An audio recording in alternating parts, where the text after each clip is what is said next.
Hello everyone. तो आज मैं आपको बताऊंगी कि मैंने अपने हर एक ड्रॉप ईयर में क्या क्या मिस्टेक की और मैंने कैसे उसको इम्प्रूव किया। तो मैं इस वीडियो को स्टार्ट करती हूँ अपने फर्स्ट ड्रॉप से। जब मैंने अपना फर्स्ट ड्रॉप लिया था तो मैंने क्या मिस्टेक की थी, फिर मैंने उसको इम्प्रूव करके अपने सेकेंड ड्रॉप पे अपने मिस्टेक्स को इम्प्रूव किया एंड अपने मार्क्स को भी इम्प्रूव किया।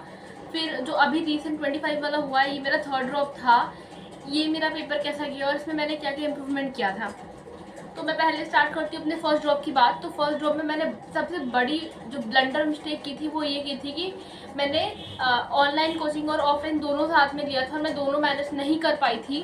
तो मुझे और दूसरी बात तो ये, जो मेरा क्लास 12 कंप्लीट हुआ था वहाँ पे बिल्कुल भी नीट का मुझे कुछ भी आइडिया नहीं था। मतलब जब मैं 11th मेरा कंप्लीट हो गया तो 12th में मैं जब गई तो तब मुझे पता चला कि अच्छा ठीक है, नीट होता है, कुछ देना पड़ता है। तो अभी तो काफ़ी ज़्यादा लोग, अभी तो काफ़ी पता होता है लोगों को कि 11th में ही लोग फाउंडेशन कर लेते हैं। मुझे तो 12th तक ये पता ही नहीं था कि फाउंडेशन क्या होता है। तो मैं आपको मिस्टेक्स बता दी मैंने क्या क्या मिस्टेक्स किए। पहला तो ये कि मैंने क्वेश्चन प्रैक्टिस बहुत कम की थी अपने फर्स्ट जॉब में। तो प्लीज़ प्लीज़ प्लीज़ जो ये वीडियो को देख रहा है तो प्लीज़ इसे को सीखना और मुझे बताना इस कमेंट बॉक्स में कि आपको इस वीडियो से क्या क्या सीखने को मिला। ठीक है, तो पहले तो बात करते हैं फर्स्ट जॉब में मैंने क्या क्या मिस्टेक्स की थी। तो पहला तो मैंने क्वेश्चन प्रैक्टिस कम की थी, दूसरा मैंने रिविज़न कम किया था, और तीसरा कि मैं चीज़ों को करने में ज़्यादा टाइम वेस्ट करती थी। कंपैरिजन तो मुझे कितना आ रहा है या मैं कितना सीख रही हूँ उस पर मुझे बिल्कुल भी ध्यान नहीं था।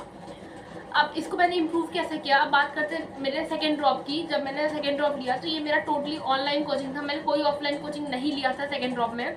तो अगर हम बात करते हैं कि सेकेंड ड्रॉप में मैंने क्या क्या इंप्रूवमेंट किया, तो पहला तो ये कि जब मैंने ऑनलाइन कोचिंग लिया तो मुझे उसमें बहुत सारे क्वेश्चन प्रैक्टिस करने का तरीका पता चल गया। बहुत सारे ऐसा मोड पता चला कि ऐसे यहाँ से क्वेश्चन प्रैक्टिस कर सकते हैं। उस समय मुझे टेलीग्राम का भी नहीं पता था। मुझे हमारा जो ऐप था PW जिससे मैंने कोचिंग की थी, तो मुझे उस पर बहुत सारे बैचेस मिले थे। उसमें अलग अलग हर एक बैच के सेक्शन में DPP होते थे। मैं हर एक बैच की DPP सॉल्व करती थी। तो इस तरीके से मैंने अपने क्वेश्चन प्रैक्टिस को थोड़ा इम्प्रूव किया। मैं ना क्लास के साथ ही रिवीजन करती थी और मैं सब एक साथ रिवाइज नहीं करती थी, मैं हर दिन रिवाइज करती थी।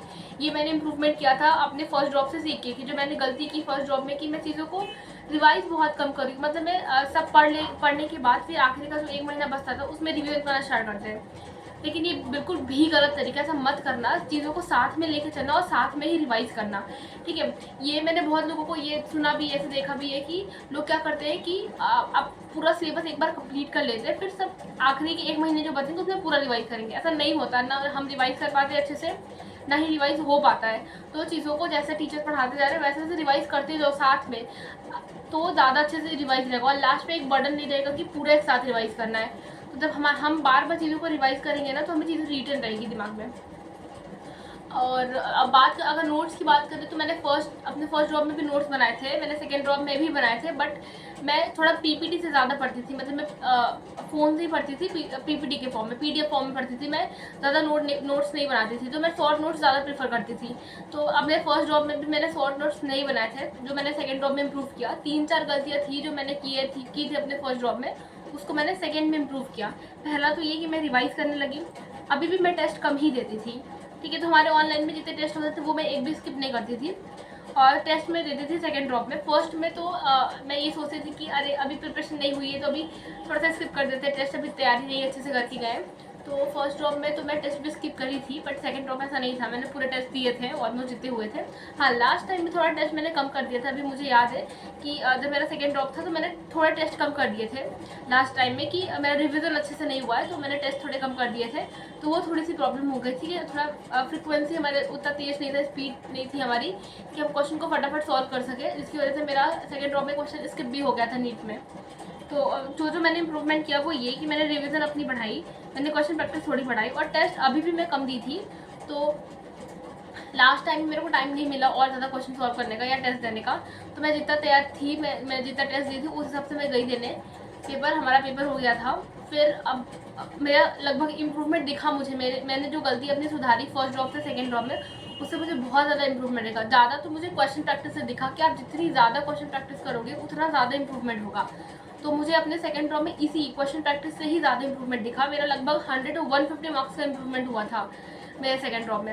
अब बात करते हैं ये जो ड्रॉप था मेरा 25 के लिए थर्ड ड्रॉप, इसमें मैंने बहुत सारे पेपर दिए थे, बहुत सारे। मतलब मैं अगर आपको पता हो तो मैं स्टार्टिंग से ही पेपर देती थी। जैसे हमारा जब नीट 24 वाला कंप्लीट हुआ तो मुझे पता था कि अब ड्रॉप लेना पड़ेगा क्योंकि नहीं हो रहा उत्तर में सिलेक्शन। तो जब 24 के लिए मैंने 25 के लिए मैंने ड्रॉप लिया तो मैं स्टार्टिंग से ही हर एक वीक के लास्ट में, मतलब हर संडे को मैं फुल सिलेबस पेपर सॉल्व करती थी।